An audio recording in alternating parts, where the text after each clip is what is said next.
지난주 혹시 설교 제목을 기억하시는 분 손 들어볼까요? 한 분.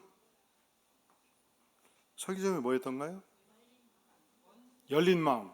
띵. 원수를 선대하라. 어떤 원수가 존재할 때, 예를 들어 직장에 출근했는데 원수 같은 존재가 있어요. 끊임없이 나를 모함해요. 그런데 그가 옆 부서에 근무할 때, 그저 일주일에 한두 번, 한 달에 한두 번 결제 서류 가지고 나한테 올 때, 그때 미운 자식 떡 하나 준다고 그때 한번 선대하자 할 수 있어요. 어렵지 않아요. 여러분, 오늘 설교 제목이 뭐든가요? 원수를. 이것은 완전히 차원이 다른 문제입니다. 우리가 원수를 선대하는 것은 야산을 잠깐 등산하는 정도의 문제입니다. 그런데 원수를 사랑하는 것은 완전히 차원이 달라요. 그것은 히말라야산 정상을 등정하는 문제예요. 한번 따라해 볼까요? 원수를 사랑하라. 쉽던가요? 가능하던가요? 이 인류 보편적 성향은 원수는 복수해야 시원해요. 옆에서 보는 사람도 그래요. 저희가 중고등학교를 다닐 때 방학 때가 되면 무협지를 30권씩 쌓아놓고 이틀 3일 밤을 샜습니다. 기가 막히게 재밌어요. 그리고 스토리를 중간에 가면서 결론을 알아요. 한 사나이가 있었습니다. 그의 5대째 집안은 왕족이었습니다. 그런데 철천지 원수 귀족 집안이 우리 집안을 때려 부쉈습니다. 잡아 죽였습니다. 망했습니다. 내가 1살 됐을 때 우리 집안의 몸종이 나를 들쳐업고 산중 깊숙이 소림사로 데리고 들어간 것입니다. 그때부터 기가 막힌 무술을 익혔습니다. 20살 되었을 때 몸종이 나에게 저간의 집안 사정을 말해 주었습니다. 불타는 정열과 복수심으로 플랜을 짜서 제자 100명을 양성해가지고 쳐들어가서 현직의 권력을 부숩니다. 일거에 타전하고 왕으로 등극합니다. 무협지 20권 끝. 이 복수극이요, 기가 막히게 재밌어요. 알거든요. 스토리를 알아요. 안 읽어도 알아요. 그런데 그날 다시 20권 쌓아놓고 읽어요. 알고 읽는단 말이죠. 왜 그런가요? 복수가요, 인류 보편적 성향이기 때문에 기가 막히게 재밌는 거예요. 그런데 우리 주님은 오늘 단지 원수를 선대할 뿐만 아니라 원수를 결코 복수해서는 안 되는 것이며 원수를 사랑하라 말씀하십니다. 그럼 우리는 두 가지 질문을 하게 해요. 첫 번째 질문, 하나님, 내가 왜 원수를 사랑해야 돼요? 그러잖아요. 내가 왜 원수를 사랑해야 되냐고. 원수를 복수해도 시원치가 않은데 내가 왜 원수를 사랑해야 되냐고. 여러분들은 그런 질문 안 생겨요? 생기지요. 오늘 성경은 우리에게 우리가 원수를 사랑해야 되는 그 본질적인 이유에 대해서 3가지로 답변해 줍니다. 45절, 이같이 한즉 하늘에 계신 너희 아버지의 아들이 되니 이는 하나님이 그 해를 악인과 선인에게 비추시며 비를 의로운 자와 불의한 자에게 내려주심이라. 왜 원수를 사랑해야 되는가? 하나님께서는 원수에게도 태양을 주시더라는 거죠. 하나님께서는 원수의 땅 만평에도 여전히 비를 내리시더라는 거죠. 만약에 하나님께서 나의 원수를 향해서 햇빛을 차단하시고 나의 원수의 밭에서는 일체 비를 허용하지 아니하신다면, 하나님도 나의 원수를 향해서 계속적으로 복수하신다면 원수를 미워하라는 거예요. 그런데 하나님은 나의 원수를 향해서도 여전히 나에게 베푸신 사랑을 똑같이 베푸시며 그도 예수님을 믿고 영원히 변화되어 구원받은 백성 되기 원하시며, 그도 만약에 구원받은 백성이라면 하나님의 말씀으로 양육받고 장성한 분량에 이르기까지 자라기를 주께서 간절히 원하십니다. 초대교회 시절 스데반이 공회에서 자기를 변호하며 설교할 기회가 있었습니다. 유대인들이 역사적으로 어떻게 과거 하나님을 배신했으며 어떻게 하나님이 보낸 말씀의 선지자들을 핍박했는가 구구절절히 성경을 인용하여 설파하였습니다. 그때 유대인들이 분기탱천하였습니다. 돌을 들어서 스데반을 쳐서 때리기 시작했습니다. 이때 성경은 스데반의 얼굴이, 따라해 볼까요? 천사의 얼굴과 같았다. 천사의 얼굴과 같았다.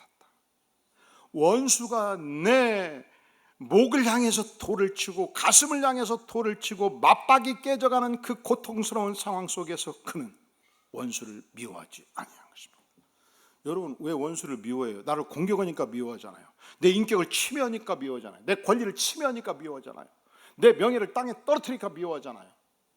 그리고 우리끼리 하는 얘기인데, 저 원수가 내 명예를 떨어뜨리고 나를 칠 때는 내가 뭔가 원인 제공한 게 있는 거예요. 나만 몰라. 지만 몰라. 상대방만 잘못했다고 생각하는 거예요. 사실은 인간이. 우리끼리 하는 얘기, 나중에 끝나고 내 얘기 떠오지 마시오. 그게 인간이에요. 스데반은 그렇게 생각하지 않았어요. 돌을 치는 사울을 향해서 얼굴이 천사와 같았다. 이것은 원수를 용서하는 능력이 없이는 절대로 이루어질 수 없는 현장입니다. 그리고 기도합니다. 주 예수여, 내 영혼을 받으시옵소서. 주여, 이 죄를 그들에게 돌리지 마옵소서.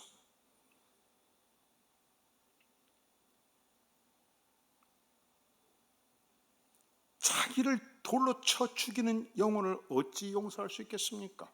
그런데 용서하고 있었습니다. 이것은 하나님께서 원수를 사랑하신다, 그가 구원받기를 원하신다, 그러니까 나도 그 원수를 사랑하겠다라는 결단이 이미 스데반에게 있었다는 사실을 우리가 확인하게 되는 것입니다. 우리가 왜 원수를 사랑해야 되는가? 두 번째 이유가 있습니다. 그것은 우리의 스승 되시는 예수님께서 자기를 배신할 줄 알았던 유다를 끝까지 사랑했기 때문에, 자기를 십자가에 못 박혀 죽인 사람들을 사랑하시되 끝까지 사랑하셨기 때문에 우리도 원수를 사랑하는 것입니다. 그 예수님께서 우리를 향해서 나를 따르라 명하시지 않습니까? 사실은 우리 주님이 예루살렘을 입성할 때 그 많은 회중들이 환호하였습니다. 박수갈채를 보냈습니다. 예수님을 찬양했습니다. 그런데 똑같은 회중이요, 예수님이 체포되니까 돌변했습니다. 예수를 십자가에 못 박으라고 외쳤습니다. 예수를 향해서 돌팔매질을 행했습니다. 예수를 향해서 채찍을 때렸습니다. 침을 뱉었습니다. 십자가에 못을 치기 시작했습니다. 여러분의 원수가 여러분을 십자가에 매달려갖고 못을 쳐버리던가요? 여러분의 원수가 여러분의 얼굴을 향해서 침을 탁 뱉던가요? 여러분의 원수가 여러분을 향해서 채찍을 휘두르던가요? 그런데 왜 그렇게 미워하시고 공격하셔? 거기까지 안 갔잖아요. 예수님은 십자가에서 죽으시잖아요. 응?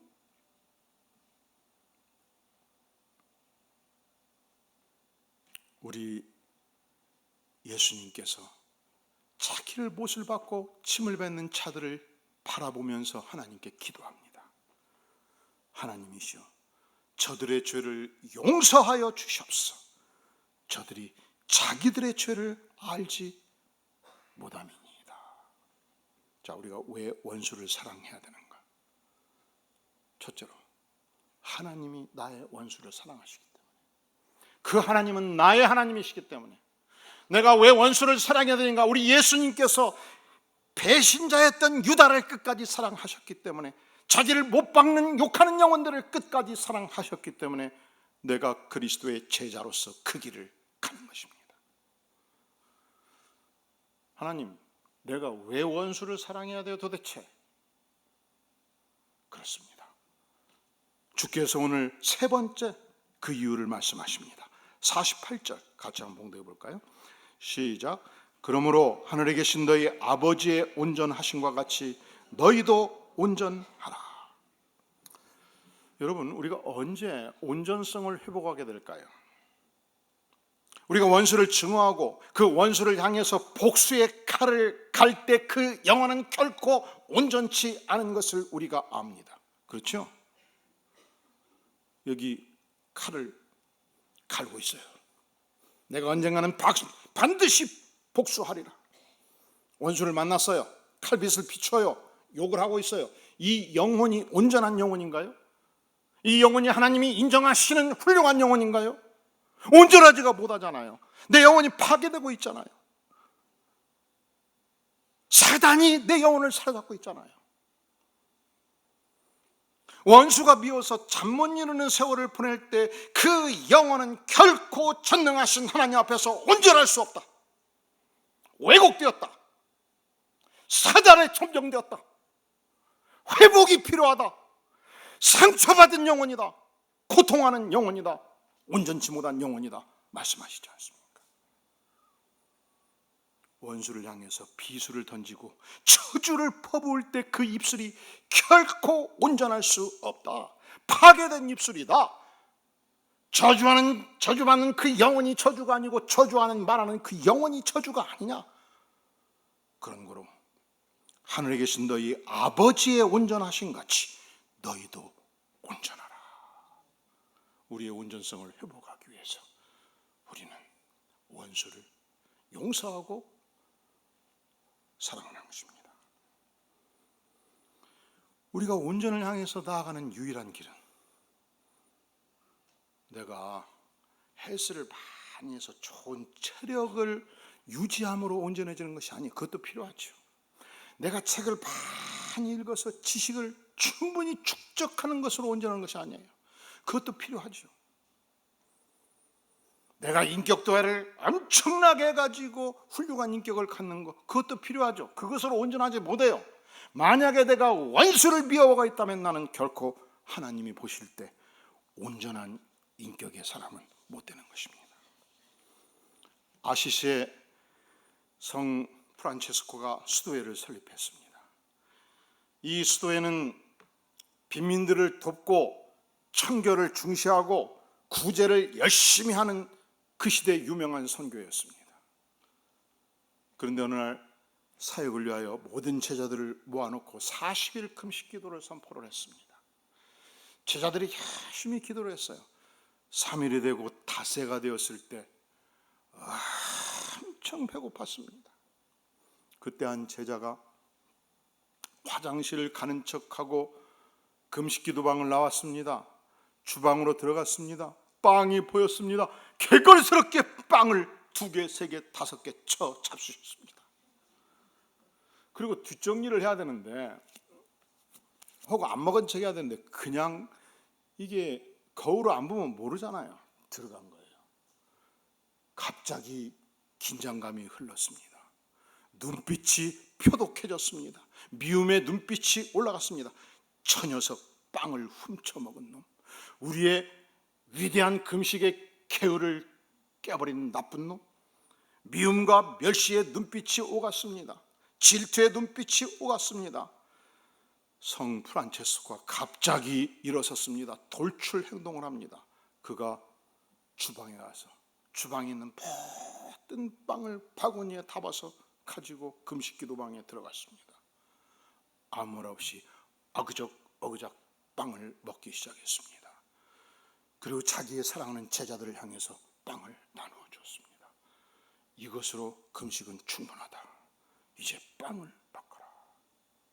프란체스코는 만약에 이 상태에서 사랑하는 제자들이 서로를 미워하면서 40일을 근심한다 한들 우리의 공동체는 결코 온전할 수 없다는 것을 확실히 알았기 때문에, 금식을 풀더라도 사랑하는 것이 너무도 중요했기 때문에 그는 스스로 규율을 깨고 빵을 나눠 준 것입니다. 40일 금식에서 서로 미워하고 지시하면 아무 의미가 없다는 거예요. 그래서 우리 교회는 제가 사역자가 처음 들어오면 반복해서 그 일을 해줘요. 우리 목회팀은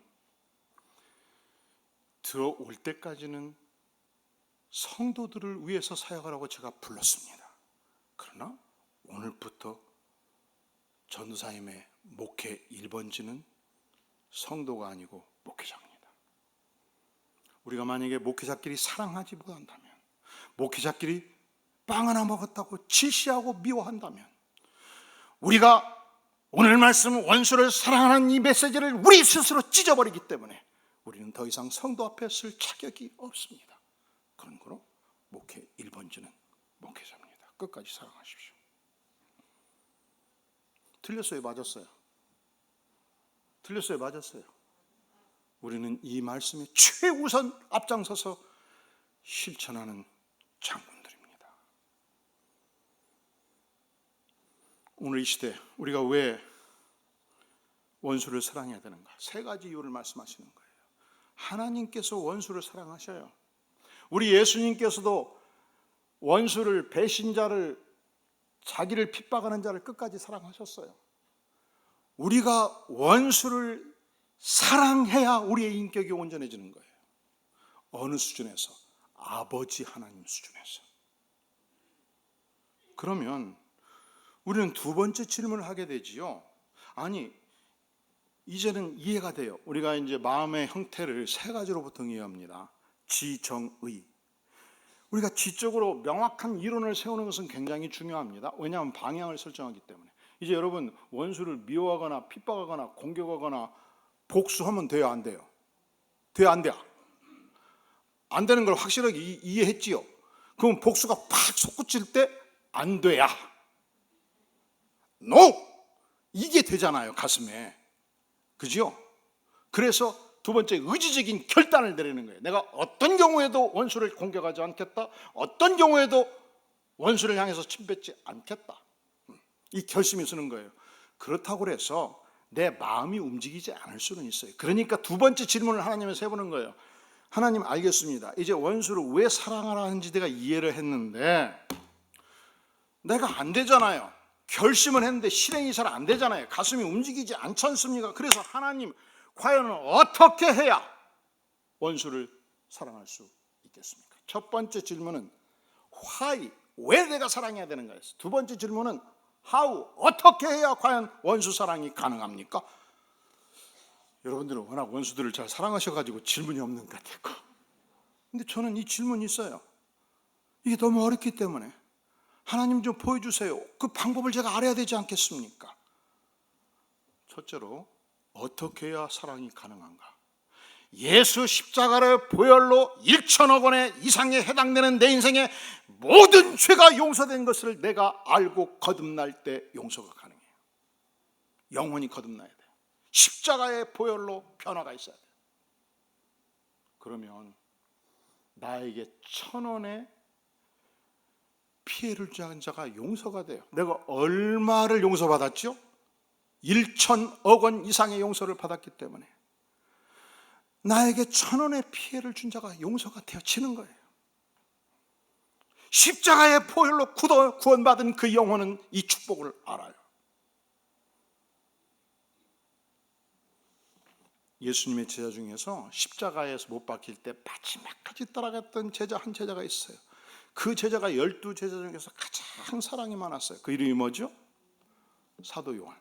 사도 요한은 요한 1서 3장 14절에서 고백하기를 우리는 형제를 사랑함으로 사망에서 옮겨 생명으로 들어간 줄을 알거니와 사랑하지 아니한 자는 사망에 머물러 있느니라 말씀하고 있습니다. 우리가 형제를 사랑하면요, 우리의 존재 가치가 사망의 영역에서 영생의 영역으로 옮겨진다는 거예요. 근데 만약에 우리 안에 원수에 대한 미움이 있으면 우리는 여전히 사망의 세계에 몸을 두고 있다는 거예요. 우리는 형제를 사랑함으로 사망에서 옮겨 생명으로 들어가는 줄을 알거니와 사랑하지 아니하는 자는 사망에 머물러 있느니라. 그 형제를 미워하는 자마다 살인하는 자니. 여러분, 우리가 여전히 원수를 미워하고 여전히 원수를 공격하고 여전히 원수를 향해서 칼질을 하면, 말로 공격하면 내가 김대두와 같은 살인자라고 요한 사도는 선포하고 있는 것입니다. 무서운 죄라고 말씀하시는 거예요. 요한 사도는 요한일서 4장 20절에서 선포하기를 누구든지 하나님을 사랑하노라 하고 그 형제를 미워하면 이는 거짓말하는 자라 말씀합니다. 여러분, 하나님 사랑하시나요? 할렐루야. 그런데 그 사랑한다고 고백하는 자가 옆 사람을 비난하거나 미워하면 그것은 확실한 거짓말이라고 지금 선포하지 않습니까? 누구든지 하나님을 사랑하노라 하고 그 형제를 미워하면 이는 거짓말하는 자라 하나님의 말씀이에요.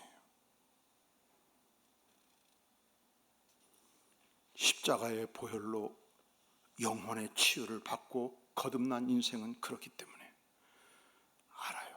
내 안에 미움이 있을 때 내가 사망 권세 아래 있다는 것을 알고, 하나님 나를 사망 권세에서 구출하여 주시옵소서, 구원받은 백성의 영광을 보여주시옵소서 기도하게 되는 것입니다.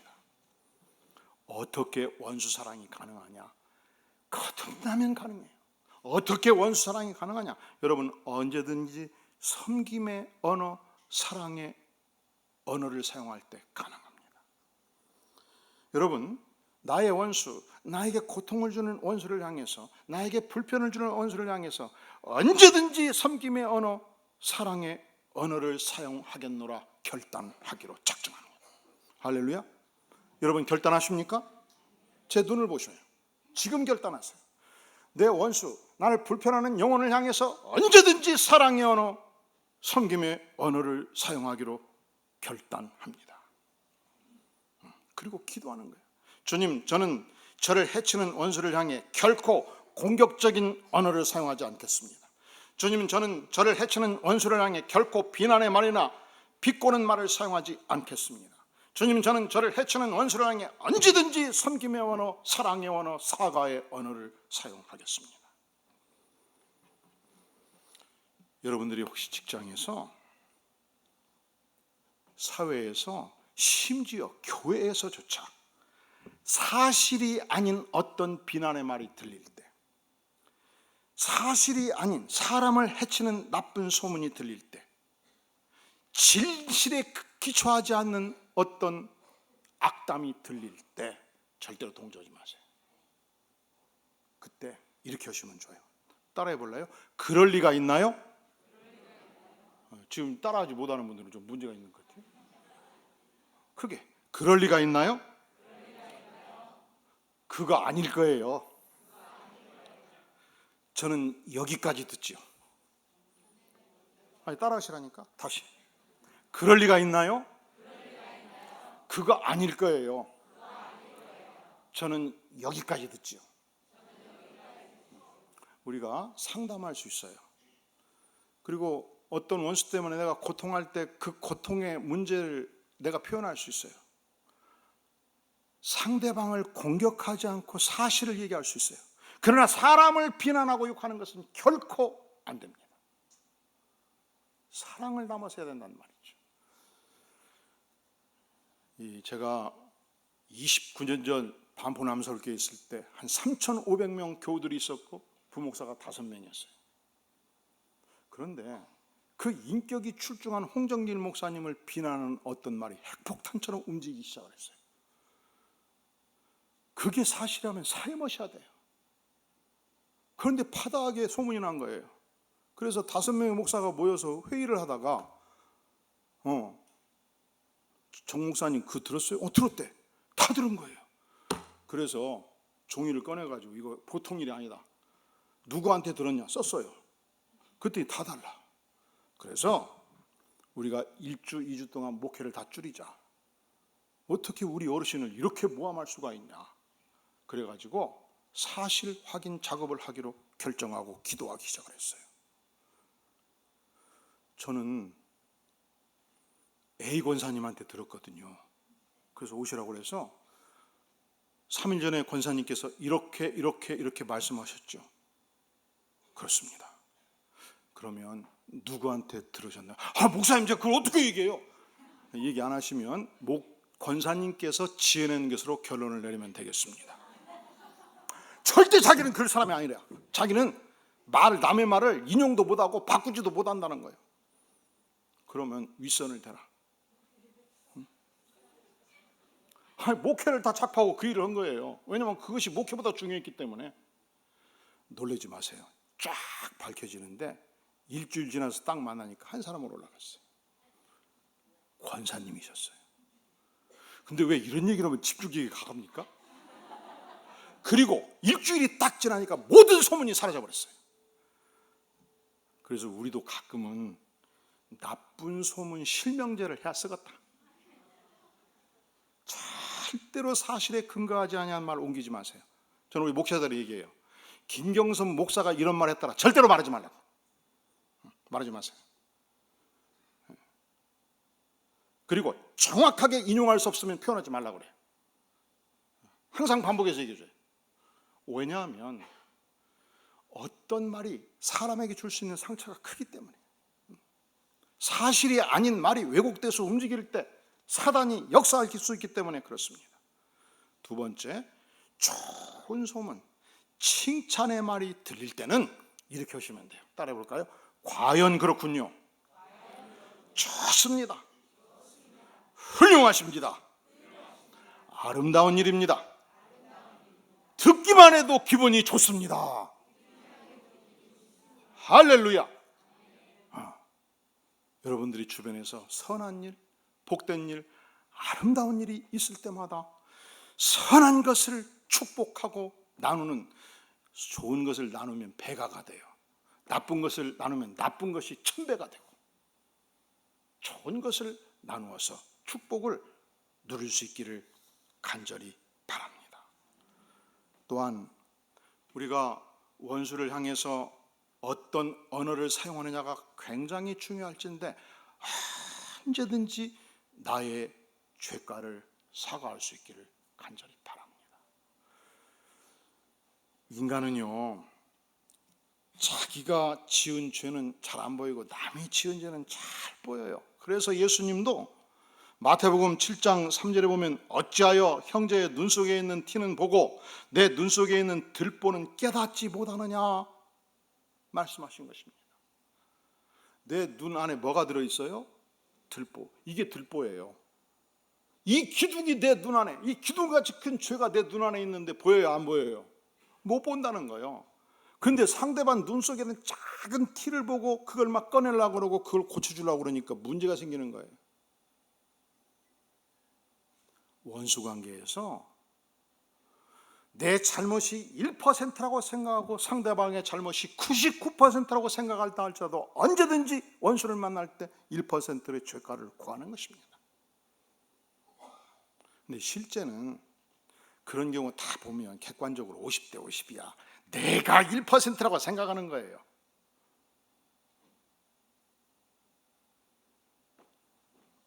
제가 존경하는 홍경길 목사님 아버지가 6.25 사변 때 그렇게 목회를 하려고 준비를 했는데 집 앞에 고아들이 5명, 10명 움직이니까 데려다 키웠어요. 그것이 20명이 되고 50명이 되고 100명이 돼버린 거예요. 그리고 자녀들 9명을 고아와 똑같이 키워버린 거예요. 그래서 우리 홍 목사님은 저 양반이 내 아버지 맞아? 이런 생각을 했다는 거예요. 참 대단하신 분이죠. 그런데 어느 날 아들 홍정길이 목사 한 수를 판다니까 부자간에 잠을 못 이뤘습니다. 아들아, 잠이 안 오냐? 예. 아들아, 내가 한 가지 부탁하마. 내가 지금까지 목회를 하면서 목사님들이 하고자 하는 일은 내가 100% 지원하고 도왔다. 교회 일이라면 물불을 가리지 않았다. 이분이 얼만큼 충성하고 섬겼느냐면요, 전라남도 한평에서 1950년대 60년대에 대한민국의 호텔도 수세식 화장실이 몇 개 안 되던 그 시절 담임 목사 사택을 지어가지고 화장실을 수세식으로 넣어준 거예요. 그래서 서울에서 그 당시에는 도지사가 임명되어 내려왔거든요. 임명되어 내려오면 한평에 와서 그 수세식 화장실을 구경했대요. 그렇게 충성하신 거예요. 그런데 아들아, 목사도 어찌 인간인데 실수가 없고 실책이 없겠느냐, 판단 미스가 없겠느냐. 그런데 갖가지 고집을 피우고 나중에 한 말 안 했다고 부인하고, 그럴 때 내가 목회 의욕이 떨어지더라. 너는 절대로 그렇게 하지는 말거라. 잘못하면 언제든지 잘못했다고 고백해라. 그날 이후 우리 홍정일 목사님은 우리 후배 목사들 앞에서 잘못하면 잘못했다고 고백하고, 성도들 앞에서 실수했으면 실수했다고 고백을 하셨습니다. 그런데 그것이 결코 그분의 권위나 그분의 사역하는 일에 흠집을 낸 적이 없었습니다. 언제든지 사랑의 언어, 섬김의 언어, 사과의 언어를 사용할 때 우리는 원수를 사랑하는 축복을 누리게 되는 것입니다. 자, 우리가 어떻게 과연 원수를 사랑할 수 있을 것인가? 거듭날 때 사랑할 수 있어요. 사랑의 언어, 축복의 언어, 섬김의 언어, 사과의 언어, 선한 언어를 통해서 사랑할 수 있습니다. 여러분, 원수 앞에 놓고 다 옳고 그른 거 시시비비 따지지 마세요. 해결이 없어요. 그런데 용서하고, 그런데 사과하면 하나님께서 대로를 열어주시는 줄로 믿습니다. 어떻게 우리가 원수를 사랑해야 됩니까? 자, 오늘 말씀 44절을 같이 한번 봉독하겠습니다. 시작. 나는 너희에게 이르노니 너희 원수를 사랑하며 너희를 박해하는 자를 위하여 기도하라. 그 당시 박해의 개념은 예수 믿는 자는 이단시했어요. 예수님을 따르는 제자들은 소수였습니다. 예수님까지 잡아 죽이던 그 시절 아닙니까? 그러니까 이 박해의 개념이 많이 달랐습니다. 그 박해하는 자들을 위해서 기도하라는 거예요. 원수의 심성이 변하도록 기도하라는 거예요. 불신자라면 예수 믿고 구원받도록, 예수 믿는 자라면 은혜 받고 심성이 변해서 자라가도록 기도하라는 거예요. 여러분, 기도할 때 돌덩이같이 굳은 내 마음이 녹아져 내리는 줄로 믿습니다. 기도할 때 원수의 심령도 주께서 녹여주시는 줄로 믿습니다. 기도할 때 기적이 일어난 줄로 믿습니다.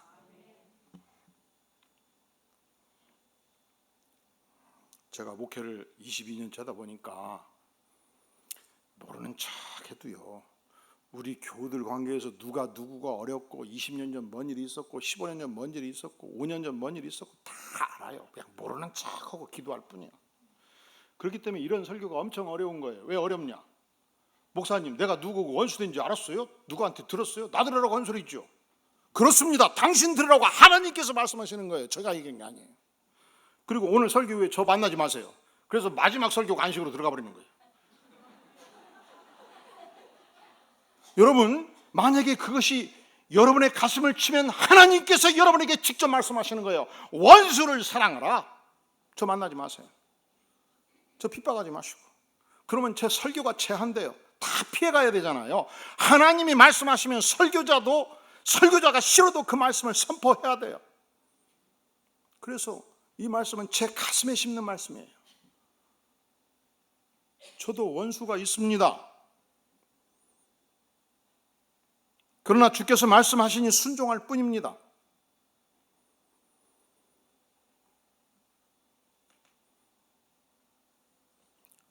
코리텐 음료사 아시죠? 나치 정권에서 유대인으로 체포가 되었습니다.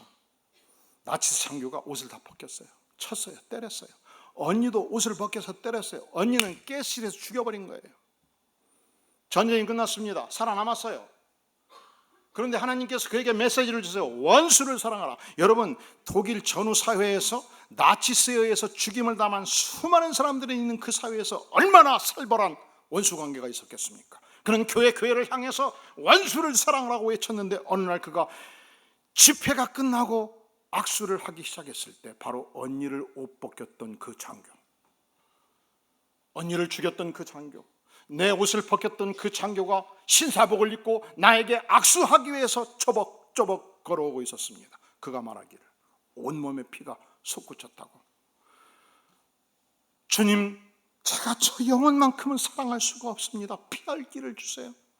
하지만 주님, 피할 수 없다면 주께서 성령으로 감동하사 악수할 수 있는 힘을 주세요 하면서 손을 쭉 내밀었는데, 그때 성령께서 온몸에 전기가 오는 전율, 사랑의 전율, 기름 부음의 전율을 주셨다고 고백합니다. 용서의 능력이 온몸을 휘 감쌌다고 고백합니다. 저도 언젠가 목회하면서 참 목회의 의욕을 상실하는 깊은 상처와 고통을 받은 적이 있습니다. 전혀 사실이 아닌데 거짓 루머가 돌고 있었습니다. 그리고 그 루머를 퍼뜨리는 분이 제가 마음 깊이 신뢰하고 믿었던 성도였습니다.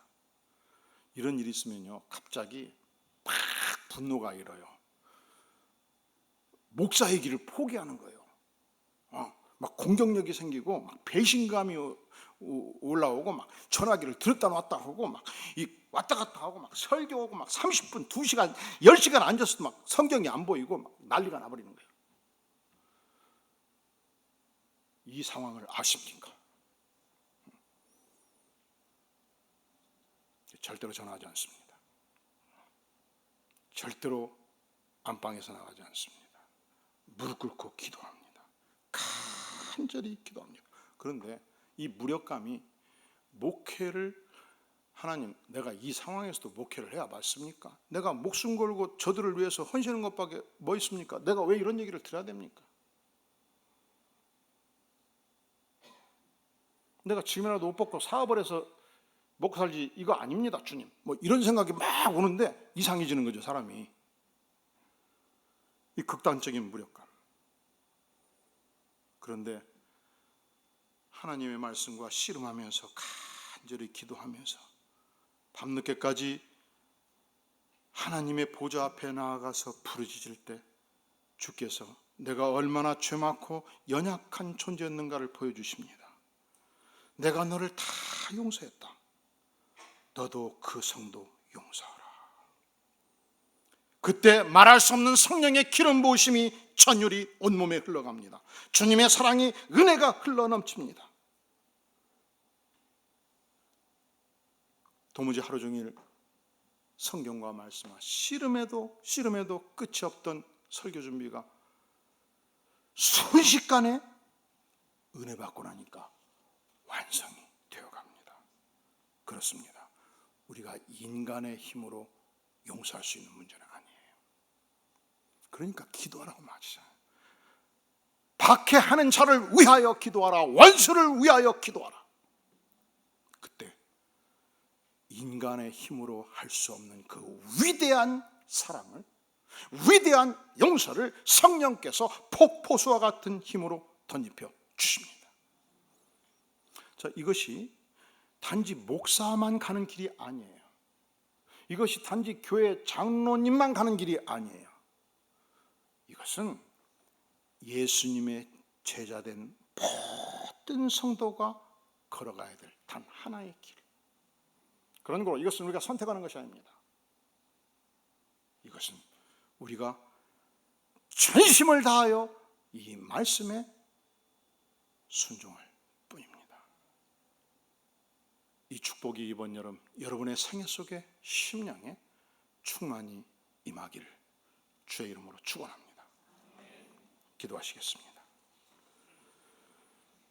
그렇습니다. 주님, 저희는 원수를 용서할 힘도 능력도 없습니다. 하지만 십자가의 보혈로 내 영혼의 모든 죄를 용서해 주시고 받아주신 주님의 은혜를 기억하며, 주님, 이 시간 주 앞에 순종의 마음으로 나아가오니 성령으로 기름 부어 주시옵소서.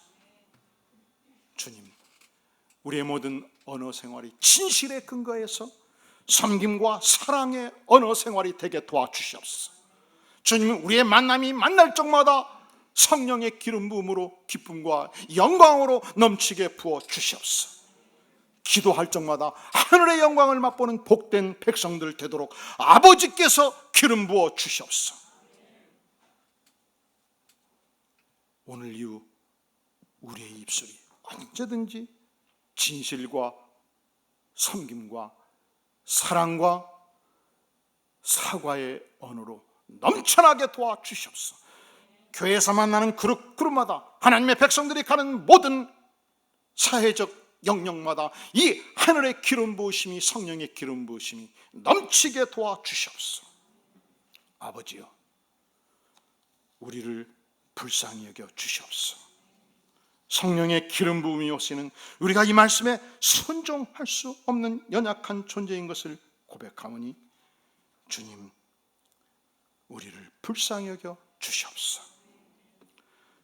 예수님의 이름으로 간절히 기도하옵나이다. 아멘.